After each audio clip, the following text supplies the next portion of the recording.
साहब, सदर उत्तर प्रदेश मजलिस इत्तेहादुल मुस्लिमीन मोहतरम जनाब रविशंकर साहब, प्रत्याशी मजलिस इत्तेहादुल मुस्लिमीन भदोही, जिला सदर नियाज अली साहब, मंडल सदर नफीस अहमद साहब, ताबिश अंसारी साहब और मंच पर बैठे हुए तमाम जिम्मेदारान, बुजुर्गों, इज्जतदार माँ और बहनों, मेरे गयूर नौजवान साथियों, आपका बेहद शुक्रिया कि आपने अपना कीमती वक्त निकालकर आज के जनसभा में शिरकत की और आपका पुरजोश होना, आपका जज्बात में नारे लगाना और आपका मस्त होकर मजलिस के जलसे में आना इस बात का पैगाम देता है कि इंशाअल्लाह ताला 7 तारीख के दिन आप तमाम लोग अपना वोट हमारे भाई रविशंकर जायसवाल को वोट देकर उनको यहाँ से एक नया विधायक बनाकर उत्तर प्रदेश की विधानसभा में। मेरे अजीज दोस्तों और बुजुर्गों, ये आपकी सरजमीन है, ये वो शहर है जिसने सारी दुनिया में खालीन के कारीगरों ने इसको मशहूर किया, मगर आज मुझे कहने पर बड़ी तकलीफ भी हो रही है कहकर कि ये खालीन की इंडस्ट्री जो 400 साल पुरानी है, आज उत्तर प्रदेश में योगी की सरकार, दिल्ली में मोदी की सरकार और बीजेपी कहती है डबल इंजन की सरकार है, मगर ये डबल इंजन की सरकार खालीन के इंडस्ट्री के खात्मे का काम भदोही से किया और खुद मोदी सरकार के आंकड़े कहते हैं कि सबसे ज्यादा खालीन भदोही से एक्सपोर्ट नहीं हुआ बल्कि हरियाणा प्रदेश से हुआ। और मुख्यमंत्री कहते हैं, बाबा कहते हैं कि मैं गर्मी निकाल दूंगा। हम बाबा से कहना चाह रहे हैं, बाबा गर्मी आपकी निकलेगी 10 तारीख के दिन और कलेजे को ठंडक पहुंचेगी हमको।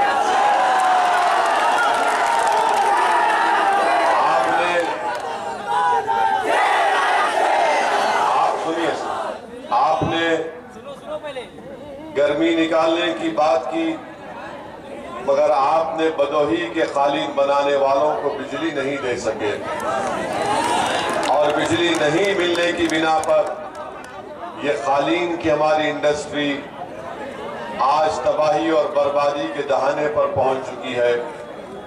जो लाखों लोगों को रोजगार देती थी, आज वो खुद परेशान है।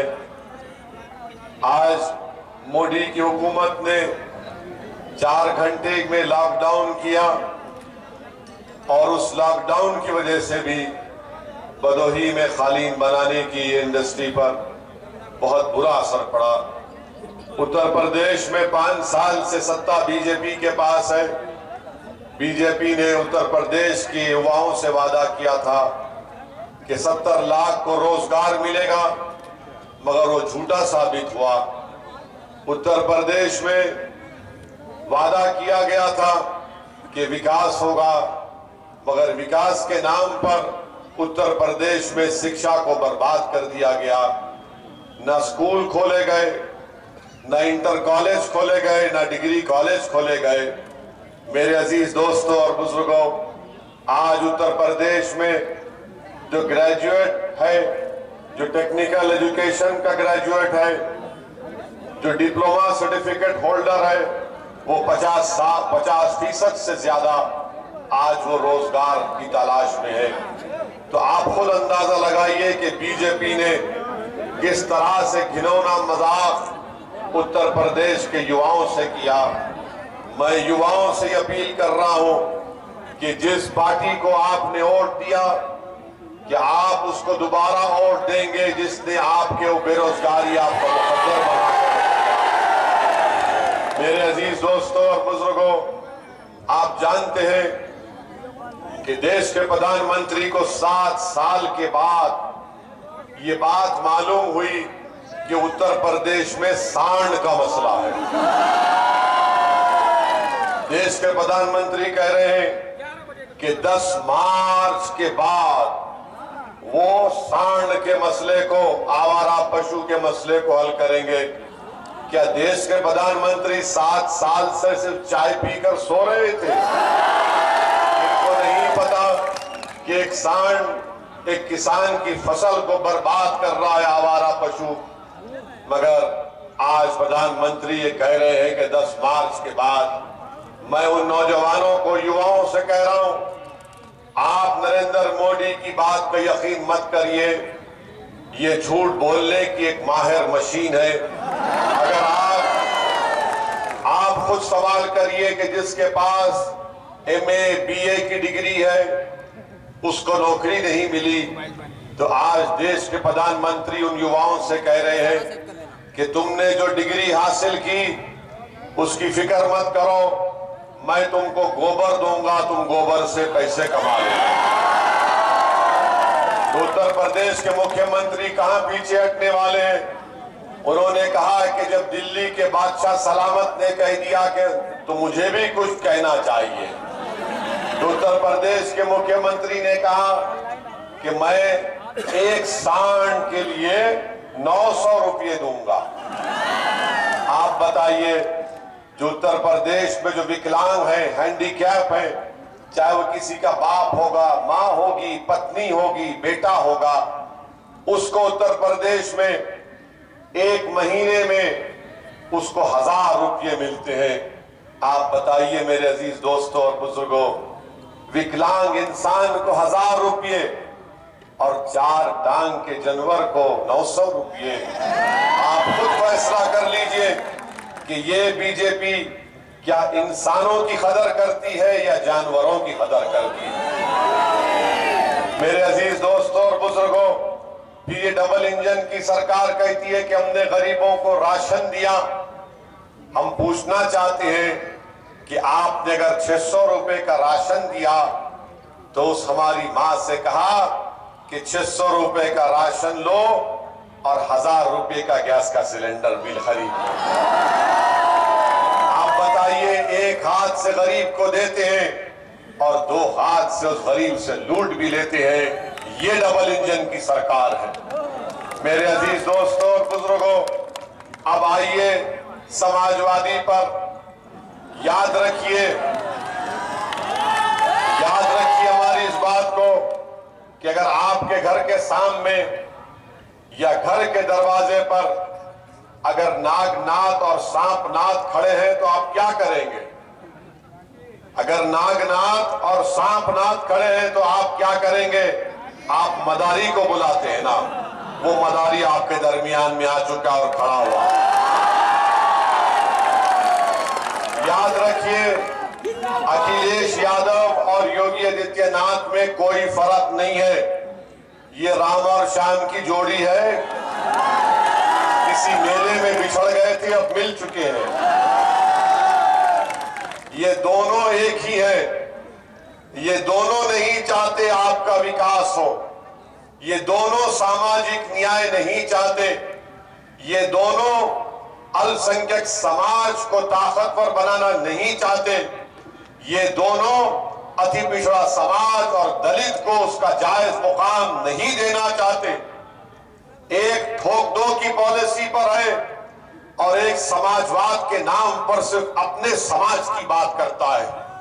और जो लोग आकर आपसे कह रहे हैं अल्पसंख्यक समाज से कौम की बातें करते हैं और मुसलमानों को डराने की बात करते हैं, मैं उनसे पूछना चाह रहा हूं 2019 के लोकसभा के चुनाव में क्या आपने अखिलेश यादव और बहन मायावती को झोली भर भर कर खैरात के तौर पर वोट नहीं दी थी आपने? तो तब भी बीजेपी क्यों जीत गई? क्यों जीत जीती, हमारा तो कोई प्रत्याशी नहीं था।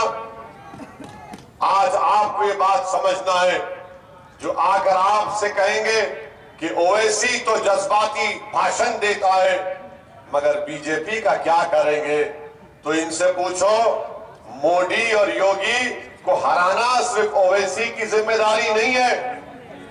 मैं तुम्हारे घर का नौकर नहीं हूं, मैं तुम्हारे घर का कूली नहीं हूं।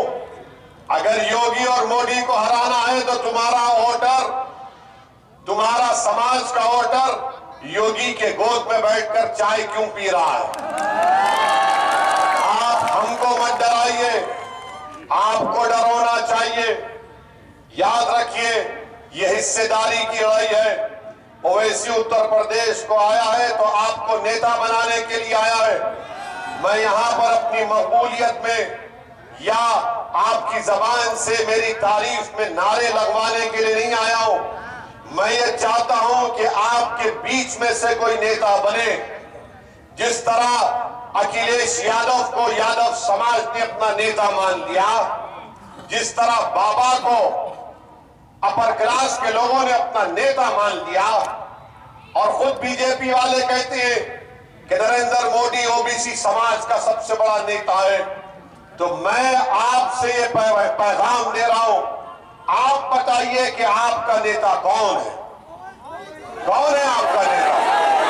नहीं मेरे भाई, मैं आपका नेता नहीं हूं, मैं कभी नेता नहीं बनना चाह रहा हूं।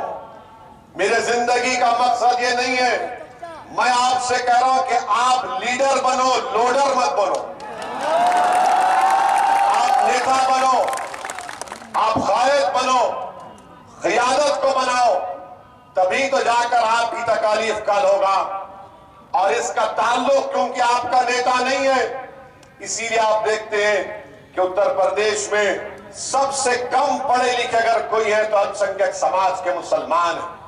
पूछो इन सपा वालों से कि आपको, आपके पिताजी को कितने मर्तबा मुख्यमंत्री और सत्ता मिली? आपने अल्पसंख्यक समाज के बच्चे और बच्चियों को शिक्षा के लिए क्या किया?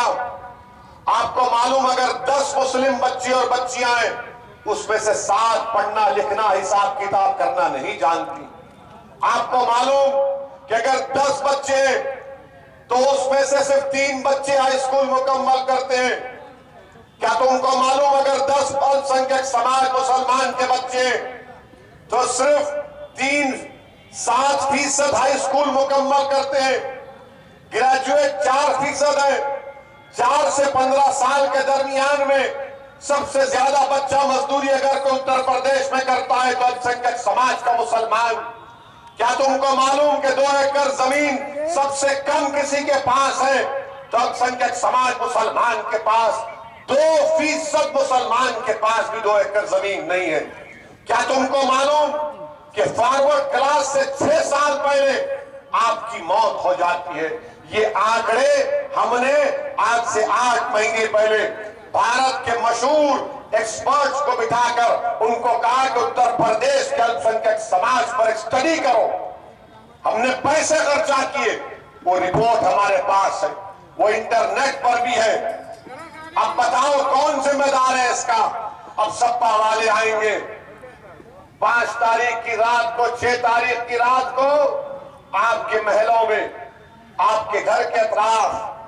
अब तो आजकल इनके लोग मस्जिद में भी आना शुरू कर दिए।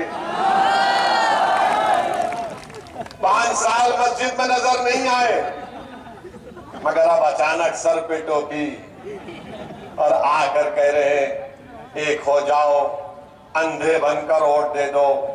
याद रखो, अंधे बनकर वोट दोगे तो नुकसान आपका होगा। आप मजबूरी की हालत में हमारे रविशंकर जायसवाल को वोट मत दीजिए। आपने बरसों मजबूरी की हालत में वोट दिया। अब ओवैसी आपसे कह रहा है कि आप मजबूती के नाम पर वोट दीजिए। क्या आप मजबूत हैं या मजबूर हैं? बताइए हमको, आप मजबूत हैं या मजबूर हैं? अगर आप मजबूर नहीं है, मजबूत है, तो अपनी मजबूती के लिए मतदान करिए। याद रखिए, दुनिया में आए तो सबको जाना है। इस दुनिया में कोई 2 मर्तबा नहीं मरेगा, एक ही मर्तबा मरता है। जिस दिन वक्त लिखा है सब जाएंगे, मगर दुनिया उसको याद रखती है जो मुकाबला करता है, डटता है, अपनी जमीन नहीं छोड़ता, अपने उसूल पर कायम रहता है। दुनिया उसको याद करती है जिसने बातिल ताकतों से मुकाबला किया। दुनिया उसको याद रखेगी सुबह कयामत तक कि यजीद के हजारों का लश्कर है और एक तरफ इमाम हुसैन के साथ लोग हैं। दुनिया ने यजीद को कभी याद नहीं रखा, ना याद रखेगी। दुनिया ने हुसैन को याद किया क्योंकि हुसैन हक की कामयाबी के लिए लड़ रहे थे। तो याद रखो, उठो, ये वक्त उठने का है, ये वक्त डर कर घर में बैठने का नहीं है। 7 तारीख के दिन आप सच्चाई की कामयाबी के लिए, कमजोरों को ताकतवर बनाने के लिए, मजलूम को इंसाफ दिलाने के लिए, जालिम के जुल्म का खात्मा करने के लिए, भारत की जमहूरियत को मजबूत करने के लिए, भारत की जमहूरियत में आपके मुकाम को पैदा करने के लिए हम आपसे अपील करने आए हैं, गुजारिश करने आए हैं कि 7 तारीख के दिन एक एक और पतंग के निशान पर रविशंकर जायसवाल को लगाइए और कामयाबी उनको करवाइए, अपनी ताकत दिखाइए। याद रखो, ताकत नारों से नहीं दिखती, ताकत जज्बाती तकरीर से नजर नहीं आती। लोकतंत्र में, जमहूरियत में ताकत ये नजर आती है कि आपने कितना मतदान किया, कौन कामयाब हुआ। तो जब यहां से आप जाएंगे, आप हमारा पैगाम उन तक पहुंचाइए जो आज नहीं आ सके। आपकी मां और बहनों को, आपके घर वालों को हमारा इस दीवाने का सलाम पहुंचाइए और उनसे कहिए कि ये बातें हमने सुनी है और ये सच्ची है, तो हम इसका साथ देंगे। मैं आप पर छोड़ता हूं।